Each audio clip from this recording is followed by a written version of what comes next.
So I've been kind of starting with a little humor, and I love this one. This is great. This is computer haiku. Apparently in Japan they have replaced the impersonal and unhelpful Microsoft error messages with haiku poetry messages. Here are 16 actual messages from Japan. Your file was so big, it might be useful, but now it is gone.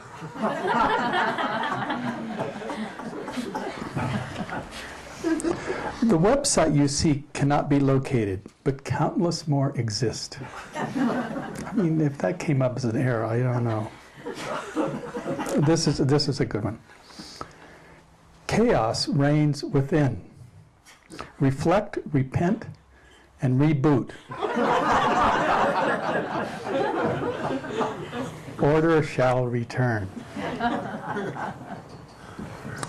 Programming aborting. Close all that you have worked on. You ask far too much. Windows NT crashed. Is our speaker crashing? Yes. Yeah. It's probably your battery. This battery? Yeah. Oh. It does say low.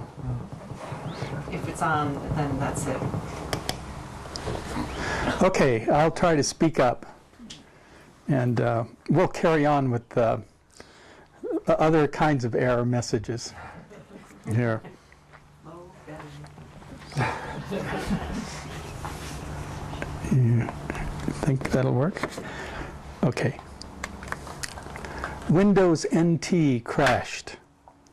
I am the blue screen of death. No one hears your screams.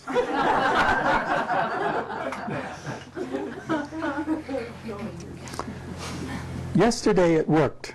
Today it is not working. Windows is like that.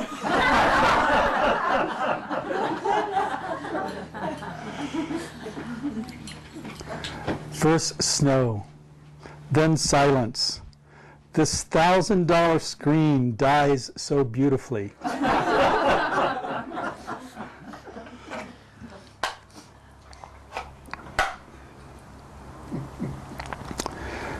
With searching comes loss, in the presence of absence. Quote, my novel, not found. That's a hard one. The Tao that is seen is not the true Tao until you bring fresh toner. It's not working. It's not on. No, it's not. Now it is. See? No longer crashed.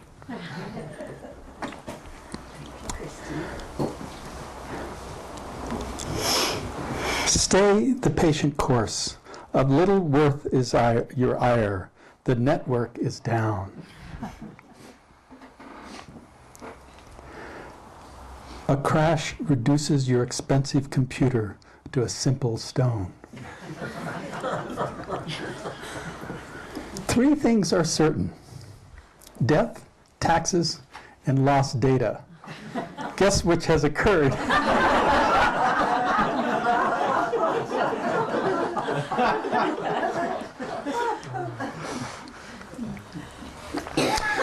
You step into the stream, but the water has moved on. This page is not here. Out of memory, we wish to hold the whole sky, but we never will. Having been erased, the document you're seeking must now be retyped. Serious error. All shortcuts have disappeared. Screen, mind, both are blank. So a little humor to get us into. So tonight I would be talking about there's what is known as the 37 Wings of Awakening. But since that's way beyond my capacity, I can talk about the 7 factors of awakening. So it's workable, you know.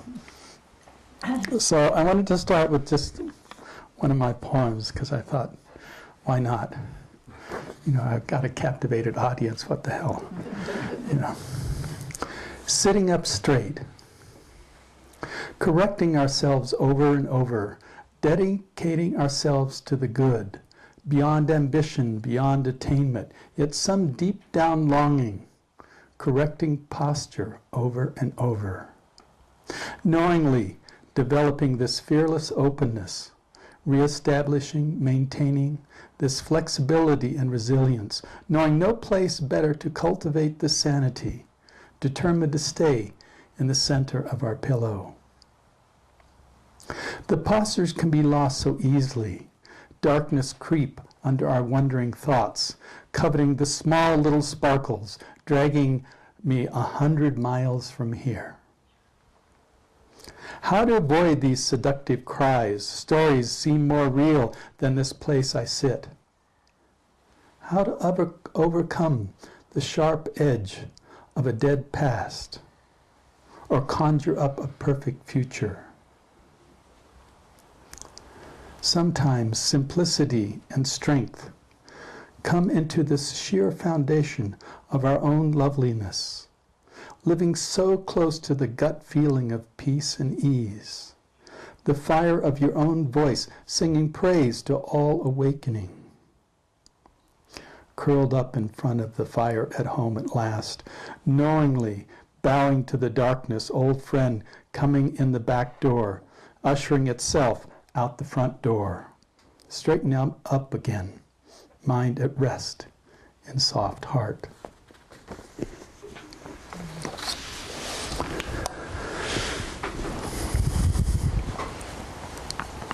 So I have this, I'm going to read a disclaimer from the Venerable Thich Nhat Hanh before I kind of leap into the kind of meat of this. And I don't know, it kind of makes it so well done. Do not be bound by any doctrine, theory, or ideology, even Buddhist. All systems are guiding means. They are not absolute truths. Do not think that the knowledge you possess is changeless, absolute truth. Avoid being narrow-minded and bound by present views. Non-attachment from views to be able to receive others' views. Renounce fanaticism and narrowness. The Venerable Thich Nhat Hanh.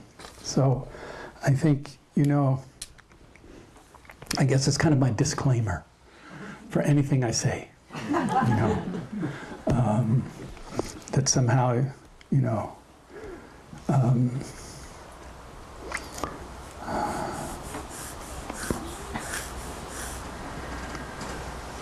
the world is not what it seems, but it's exactly like this, you know.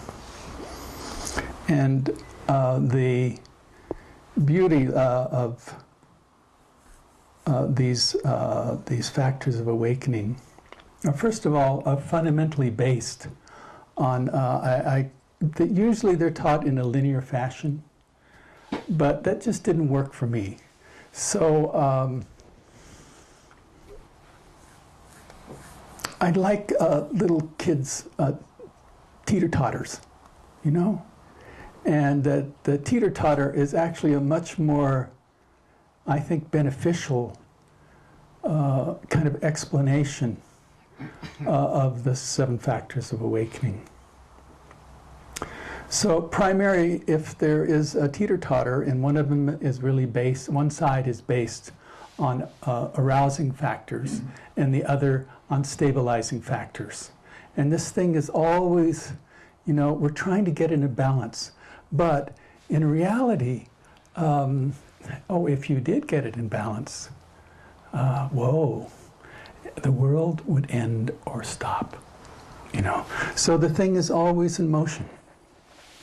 And we're always kind of trying to get these factors kind of balanced, and sometimes we need a little more of this or a little bit of that to try to even things up to find this middle way. So first you have to have the center, and the center is fundamentally mindfulness. And mindfulness, first of all, you know, I like the mind full of the moment. As that's my I'm sure there's so many translations of this particular word, but one of the things that's remarkable about this word sati is that, you know, sometimes they talk about it as memory, or but I like just the mind full of the moment, and that, in essence, that awareness itself, you know, mindfulness, it can only be in one moment. It is not something that pertains to the past or to the future, and fundamentally it has no, because there's no other thing. It's just this very awareness that is in present time.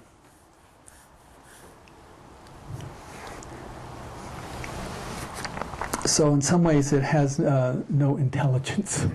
It's just simply these moments, you know. And we essentially train ourselves in these moments, in walking, sitting, lying down, and sitting.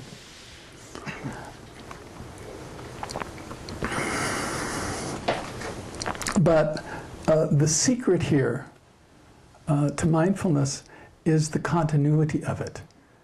It means that if we are fully aware and we stay for a period of time, something kicks in, and it's known as sampapajana, which is clear comprehension, which actually, in a sense, adheres to the mindfulness. And it itself is the intelligence, you know. And I'll give a description of how this sampapajana works in some ways.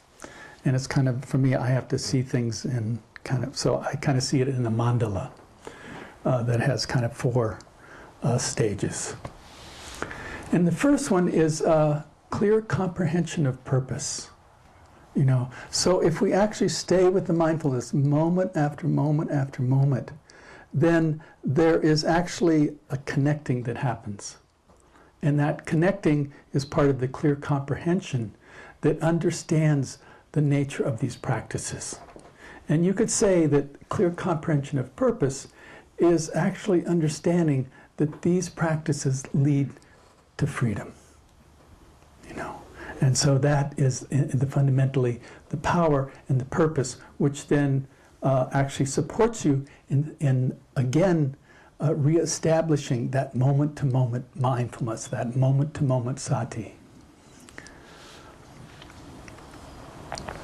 It also, this intelligence, and I call it intelligence. I know I probably would, some of the translators would give me a hard time, but that's okay.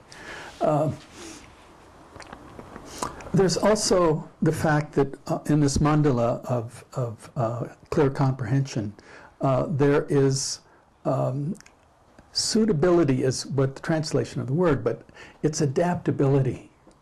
And so, and the thing that's interesting about adaptability, it means if you stay in that continuity of mindfulness, because it's not really referring to the past or the future, it's really just staying with its complete experience in the moment. And in that, one of the things is that we think we have to outthink everything. So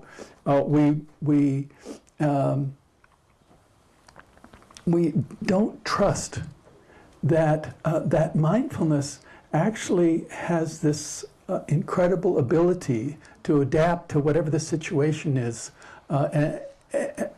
almost immediately. You know, it's not a problem. There isn't a problem.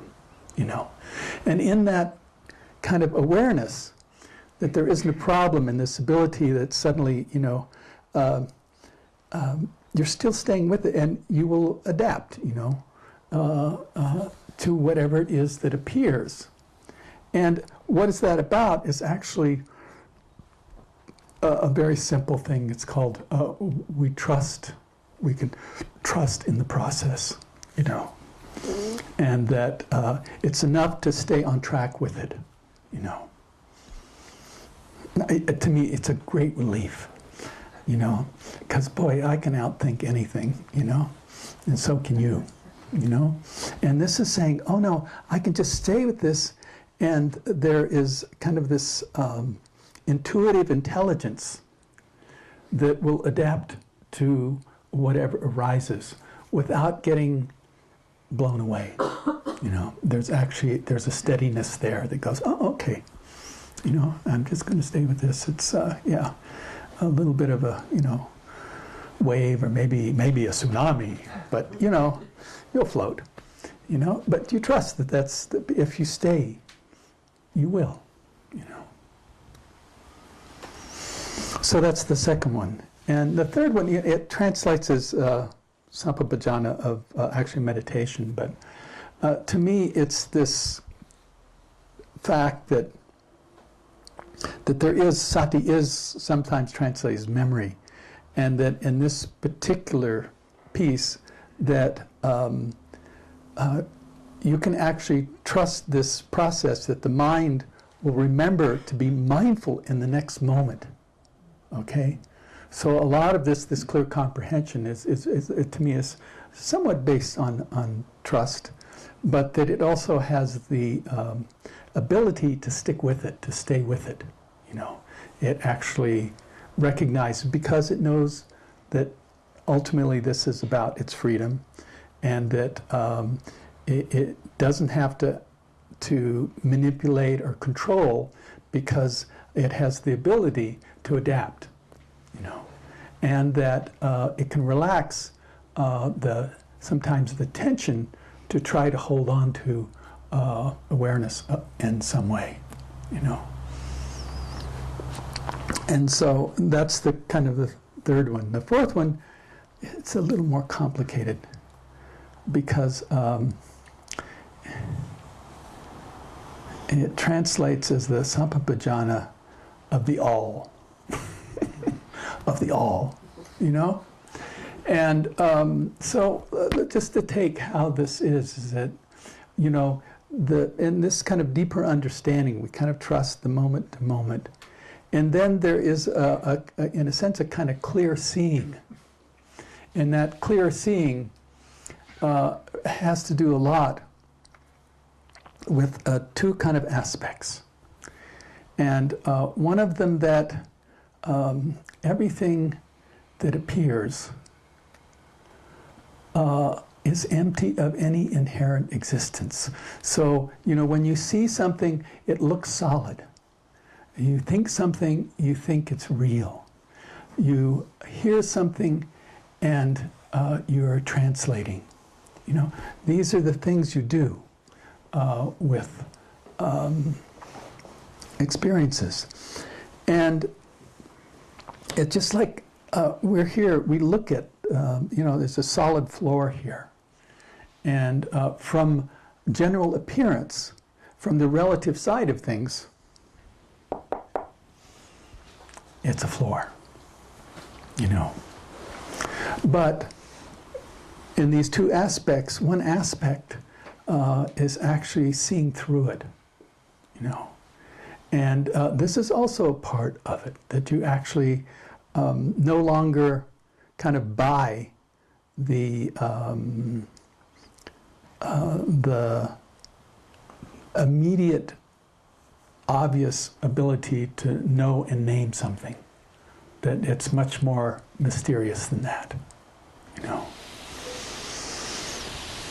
And the other kind of, these are the two sides of the all. The other side is, you know, this is exactly the way it is. You know, right here. Everything is exact. I can't take a molecule and run out and throw it out into Lake Tahoe. You know, this is just the way it is. So there's this ability to recognize one is the simplicity of things as they are. And the other one is they are not what they appear to be. Okay? And there's this dance that has to, in a sense, teach ourselves about the kind of the non-solidity and the emptiness of things, and the fundamental truths of what's here, you know. And this is really part of the Sampapajjana. It's part of this clear comprehension of the way things are, you know. And what's interesting about that is see if I can do this, and I'll do more of this a little bit more tomorrow night, but just a little bit.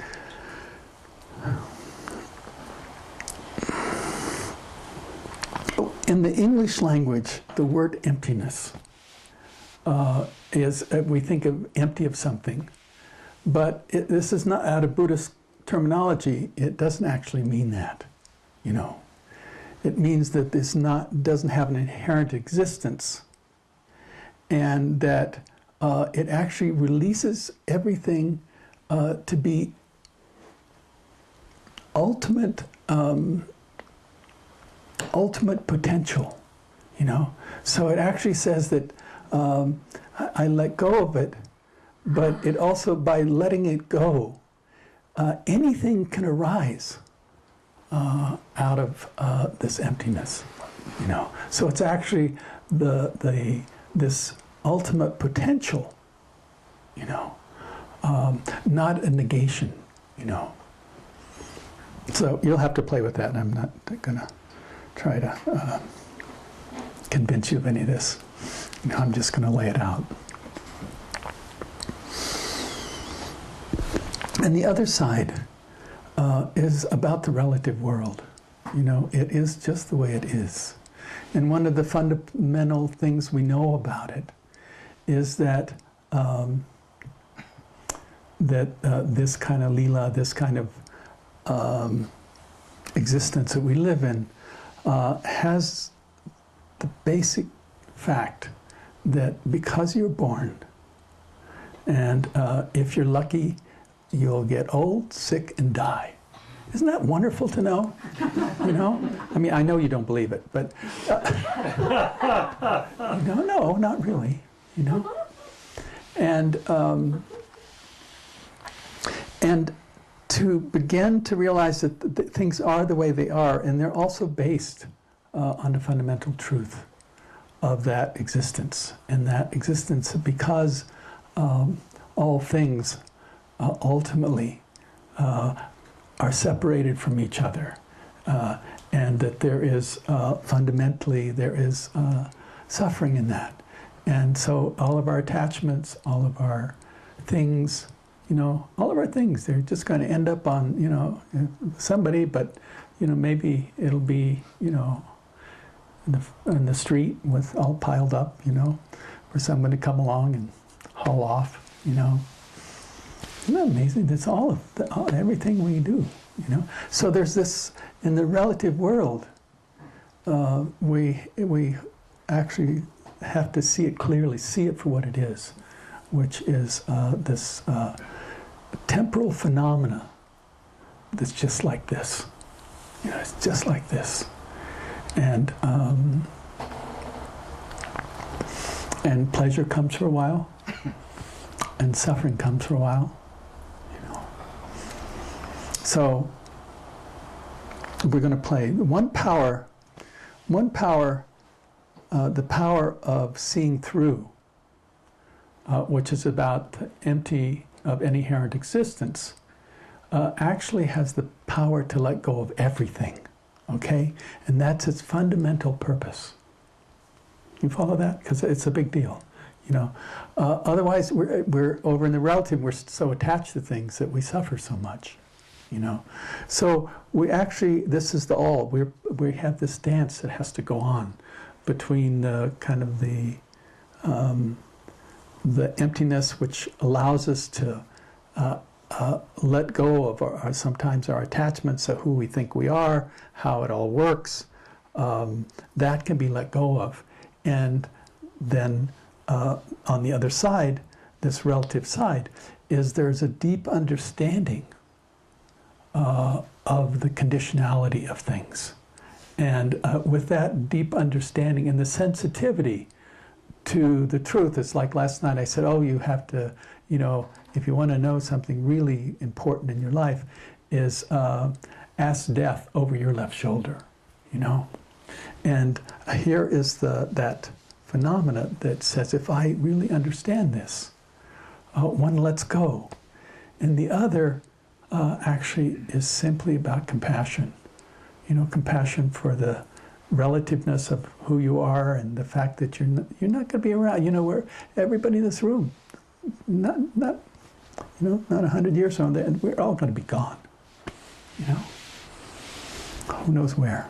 But you know, I mean, for centuries, everybody wants to know how it works. And you know, the Tibetan Book of the Dead, the Egyptian Book of the Dead. But guess what? You're dead. It's a mystery, and it's going to stay a mystery, you know? It's not going to be figured out, you know? You can train yourself to learn how to let go, you know? And I think one of the fundamentals to me about the breath meditation, even if you have a hard time with it, is it may be, if you're lucky, you will get to a point where the breath is everything, just prior to totally letting go, you know. And so if you train yourself, you know, then you can actually see the phenomena of it and the emptiness of it, and the compassion maybe for this, just the body functional reality, you know. So this is kind of this is, you can see it, it's kind of the fulcrum. It holds the center. And it's kind of, I always look at it and think of it as like a little pyramid, you know. And there's the top part of it is just this pinpoint that holds the teeter-totter. And then the first part is really about sati, the mindfulness that it generates. And then there is the kind of the clear comprehension, which kind of takes into account, you know, in a sense, the phenomenal ability of this mindfulness if it's worked with in a continuous way, you know. So we have this teeter-totter, and on one side of it, we have what are known as the arousing factors, you know. And I've kind of translated these arousing factors kind of in my own way, you know. But it works, you know, in what they are. And so I'll just go through them. So the arousing factors are investigation or inquiry. There is energy, and there is joy. We don't talk enough about that one. And which these are all arousing factors. They all kind of bring the energetics when you're kind of, oh, it's a good thing to know. And the other side, which we put a lot of emphasis on here, is first the tranquility, the concentration, and equanimity. So those are the 7 factors of awakening, you know. I wish I could name off the 37 wings of awakening, but, you know, this is enough for me, you know. And I'm not some mental giant or some memory that, some amazing teachers out there. So let's go we'll start with the arousing factors. And, you know, this teeter-totter is always kind of moving, and so sometimes it just gets a little heavy on the side. And then we have these abilities to bring it more into balance. And the first one is inquiry, you know. And one of the beauties of the Western Sangha is they have a lot of this. You know, they came into these practices with a lot of inquiry. a lot of kind of power of investigation. Now, I'm going to do, because there's a kind of a shadow side to these also. And the shadow side is anxiety, anxiousness, you know. It actually is too much of it, you know. So we have to recognize that you've probably met people like that. No? Never? No. Okay. So anyway, it is a quality and has the power to kind of lift the, and it is that of the mind, lift the mind from sometimes sloth and torpor, you know, sometimes.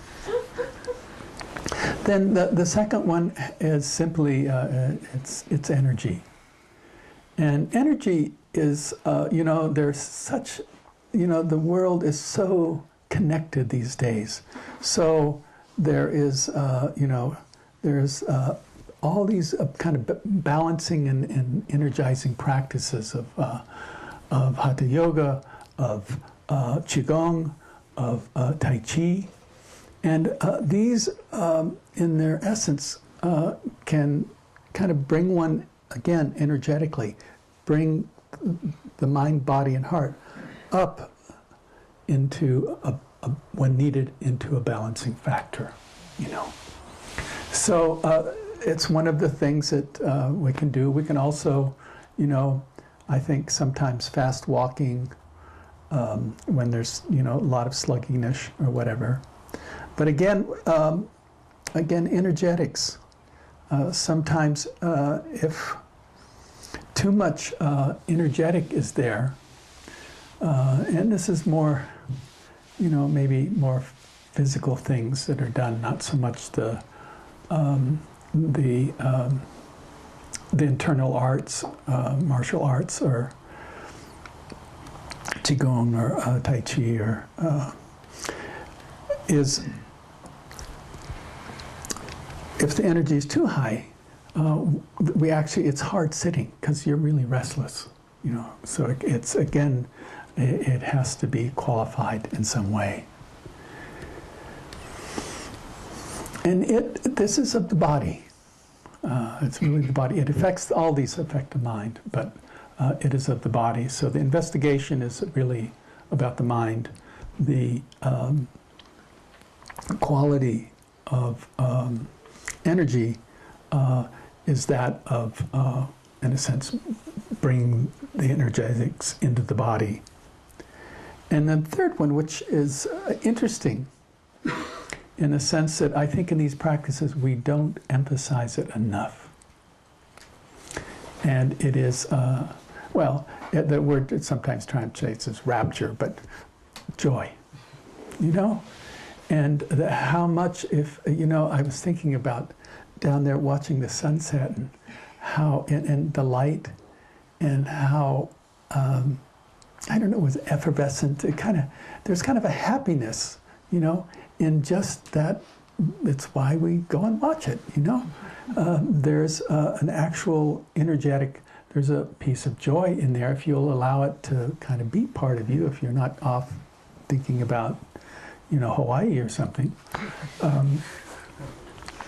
That at that moment, you know, then, and this is really, the joy is about the heart, you know. And there's so many little things, you know, the dog or the, I don't know, little ground squirrels and all sorts of things that can elicit joy around you. And sometimes just, you know, for me, just kind of sitting in the room and you know, I know there's a lot of discomfort and complication going on, but I have such a joy that you are staying and sitting here. You didn't leave today, you know? You know? I mean, it makes me so happy because I know where this is going. You know, the only reason I sit up here is that I'm completely confident in where this goes, you know, and the consequences of it. And so, even though I know how hard it is, this is not for everybody, but I know the kind of result of it. And that brings me great joy, in a sense, to kind of be here and do this with you, you know? So these are the kind of the arousing factors, and now the stabilizing factors is really where, in the kind of world we live in, I was thinking, you know, maybe when we were farmers with ox carts and you know, not too much happened, and life was simple, you know. But we live in a incredibly complex, constantly generating options and seductions that, in some sense, first it kind of disembodies us. We're kind of, you know, in our heads a lot. And we're trying to kind of manage and control our immediate environment. It takes a lot of energy. And what we have here is a kind of a unique situation that we actually, sometimes my image of it is always that this is great Lake Tahoe out there, and that there, we come to retreat, and there are winds that are blowing across all the time, you know, the internet and cell phones, and you know, all this stuff is just churning as a wind that takes the surface and all, just the surface, the first maybe 4 inches, and it's turbulent. It's always kind of it's totally restless. And we come to retreat, and the first thing we do is, as a community, we you know, put up pontoons, which actually prevent the winds. You know, we ask you not to use your cell phone, to put your computer away, you know, not to read, not to write, to just kind of just be here, follow the schedule. You know, you don't go anywhere. You just follow the schedules, go to the sunset, come back, sit, listen to some guy babble, you know, and it's the truth, you know, and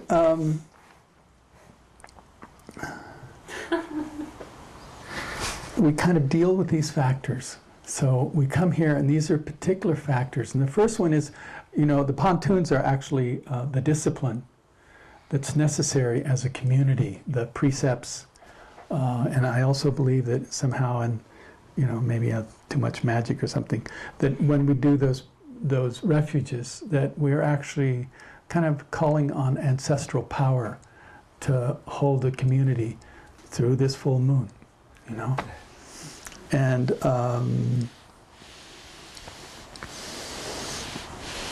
so a lot of the function of this is based on these stabilizing factors. And there are 3 factors. One is tranquility. And tranquility is fundamentally our body, you know, not running around. It's really great in the sense of we come and we try to sit. I know, you know, and kind of still the body. Try. You know, but it is an oxymoron. You can never still the body. That's you know, hogwash. You know, you're a living organism that is constantly pulsating and, you know, generating. But we try to keep it as contained as possible. That's as much as I can say about it. And along with that, though, and this is really the tranquility factor, is then it really influences, and this is where it's kind of the linear model somewhat works, because when the body is tranquil and the environment is kind of settled, then the mind can settle, And that second factor is concentration, you know. And of course, you know, if too much tranquility, what happens?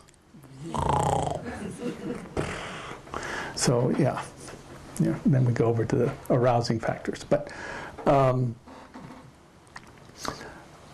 concentration, you know, and I'm not really happy with that word, because somehow in our culture it's like emptiness. It denotes, you know, getting something.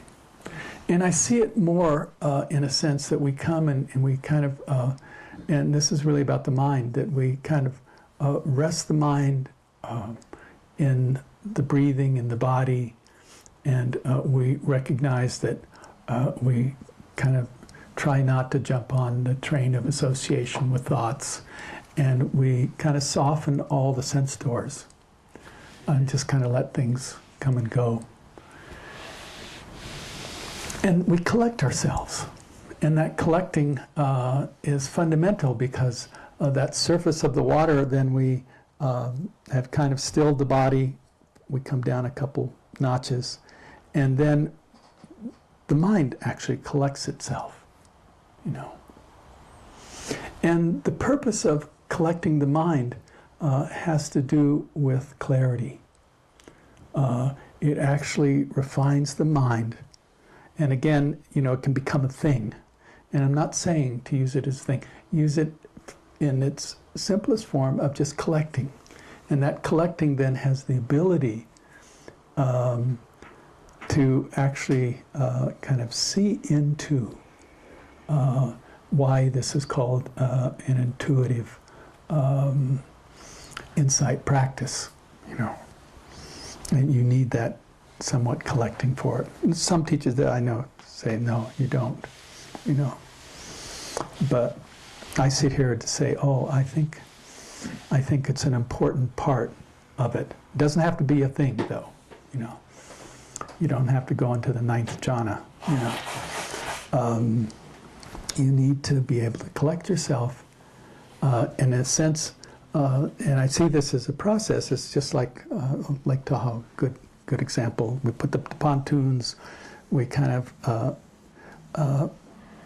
we soften the surface, and then we allow ourselves through the tranquility of the body, which allows us to drop a little more.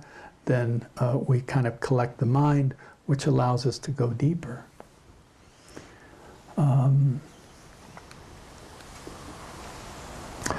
Ultimately, these factors, the two things I love is, one of them is joy. We don't emphasize it enough. I like to laugh a lot, you know, if you haven't noticed. So humor is good for this.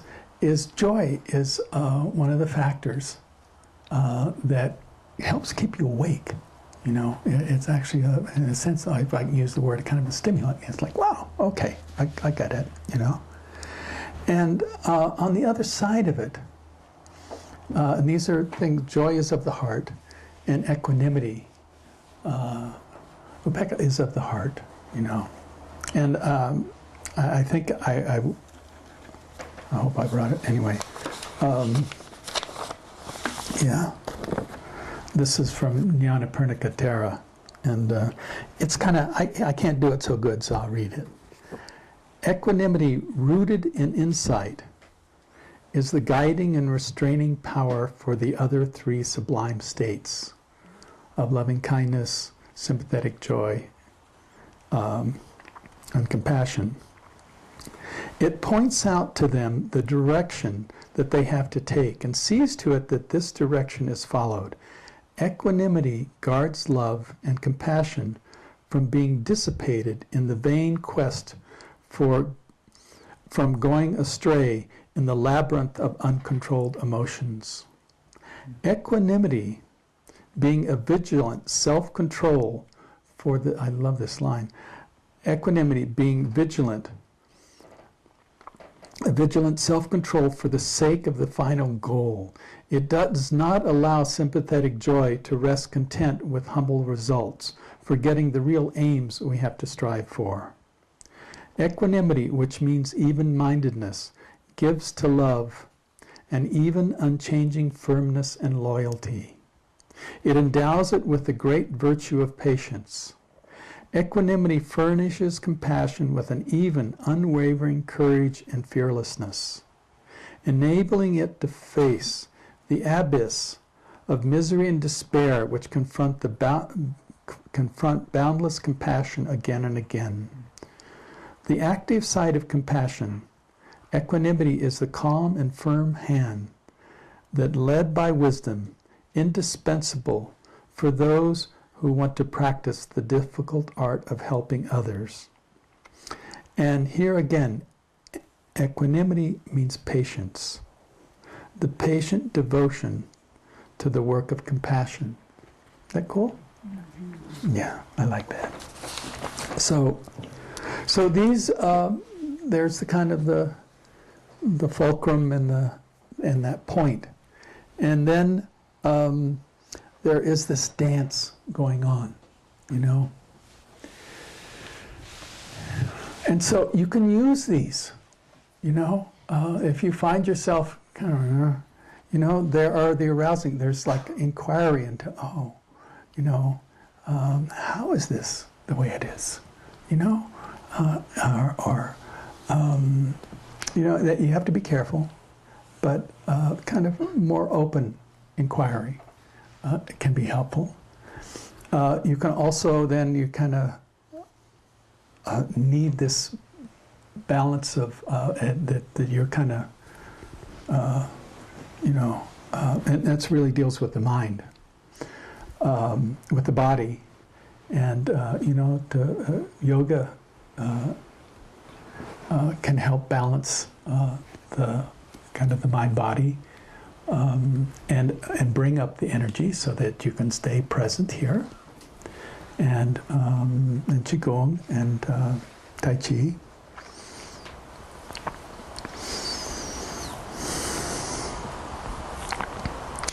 And joy, you know.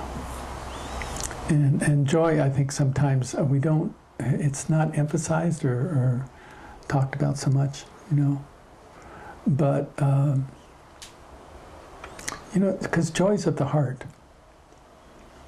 And so sometimes simple, sometimes metta practice can relieve some of the heaviness that kind of is weighting it down on some level, you know. Now, the art here is these things are going to be going like this. And the phenomena that can happen is that as you find, particularly, you know, where there isn't so much movement, that there is, I'll just call it the still point. And the still point is the, you know, is kind of the final result of this, ultimately this even-mindedness, you know. And if it can come to a moment of steadiness, you know, who you think you are cannot actually hold up, you know. It actually breaks the, that kind of dualistic nature of self and other, you know. It breaks it, you know. And it's really so much of these practices are looking for that still point. And what we know that that still point then is a moment where there is actually a deep insight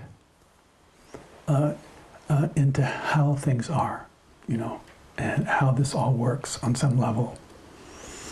And it's why it's really is, it's an intuitive insight, you know. And so that is really the result of all this, that we find that we play with this and we play with this and we play with this and we play with this. And then sometimes it happens that we work real hard to try and find, we're trying to get the balance, and we stop. We stop. And we give up. And we kind of say, oh, I'm finished, this is it, I'm done, And it, in its nature, will find that balance. And in a moment of that balance, and we're talking about a few moments, actually, that's all. But it essentially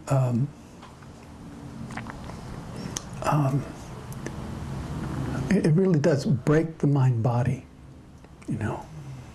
And in that, it releases its belief in itself,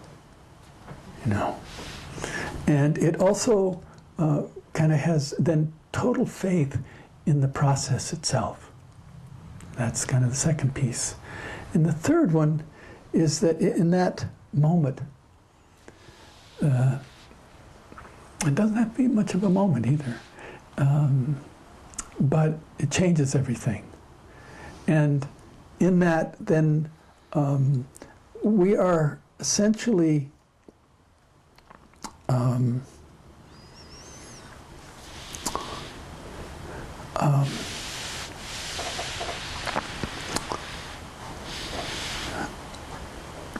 our social programming is actually begins to lose its grip.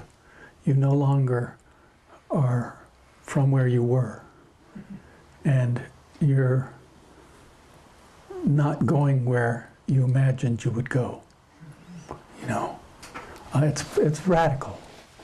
This is a very radical thing, and it's been going on for, it was going on before the Buddha.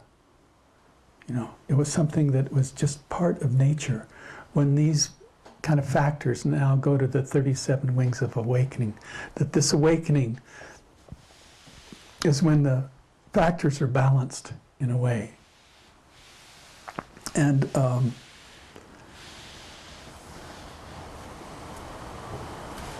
it's still possible for this to happen. This is not something just in history, is very much a possibility of breaking, this trance that we have been so conditioned by, So, and you all have, this is the thing, you all have the potential, because all human beings have it. So I don't think it just because, your doubt is strong, or this is actually bigger than all that,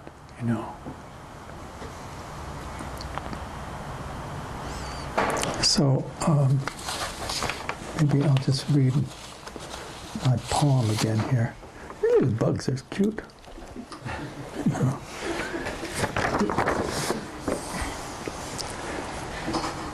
Sitting up straight, correcting ourselves over and over, dedicating ourselves to the good, beyond ambition, beyond attainment, yet some deep down longing, correcting posture over and over. Knowingly developing this fearless openness, reestablishing, maintaining this flexibility and resilience, knowing no better place to cultivate this sanity, determined to stay in the center of our pillow. The posture can be lost so easily. Darkness creep under the wandering thoughts, coveting the small little sparkles, dragging me 100 miles from here. How to avoid these seductive cries, stories seeming more real than this place I sit? how to overcome the sharp edge of a dead past, or conjure up a perfect future.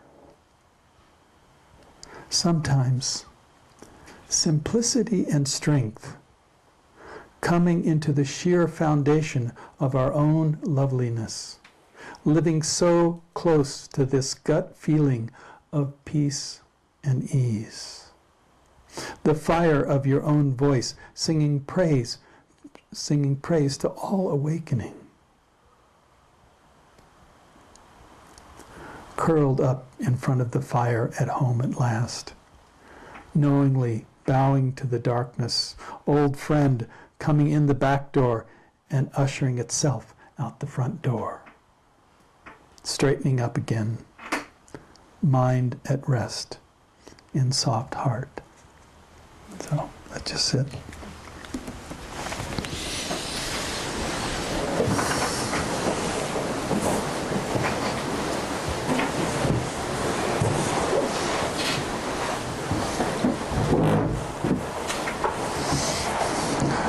Just sit for a moment. Just to sit up straight.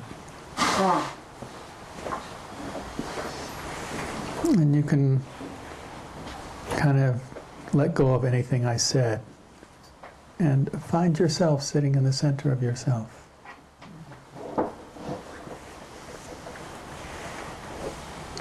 Ultimately trying to find this precious balance that is the precursor to awakening.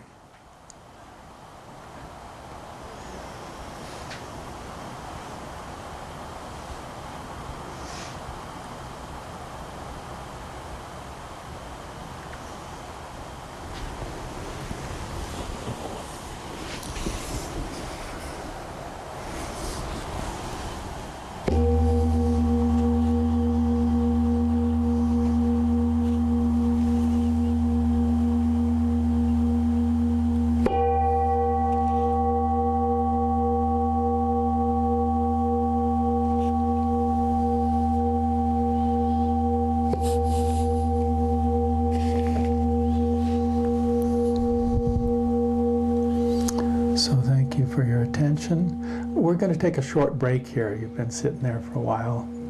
And maybe it's good to stretch for 5 minutes here, and then we'll come back and kind of work with the heart.